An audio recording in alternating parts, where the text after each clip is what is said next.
नमस्कार मित्रांनो, मी मेघा पार्शेवार आज तुमच्यासाठी ओनली एज्युकेशन या यूट्यूब चॅनलवर सुंदर बोधकथा घेऊन आली आहे। बोधकथेचे नाव आहे शेतकऱ्याचे कष्ट। एका छोट्या गावात गणू नावाचा शेतकरी राहत होता। तो दररोज पहाटे उठून शेतात जायचा, उन्हातानात काम करायचा, पावसात भिजायचा, तरीही त्याच्या चेहऱ्यावर नेहमी समाधानाचे हास्य असायचे। एके दिवशी गावातील एक श्रीमंत व्यापारी त्याच्या शेतातून जात होता। गणूला जमिनीत नांगरताना पाहून त्याने विचारले, गण्या, एवढे कष्ट का घेतोस? शहरात गेलास तर आरामात बसून पैसे कमवू शकशील।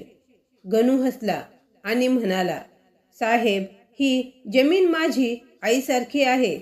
ती मला अन्न देते, माझ्या मुलांना पोटभर जेवण मिळतं।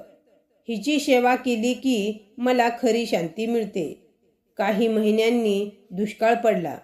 गावातील बरेच लोक शहराकडे गेले, पण गणूने आपले शेत सोडले नाही।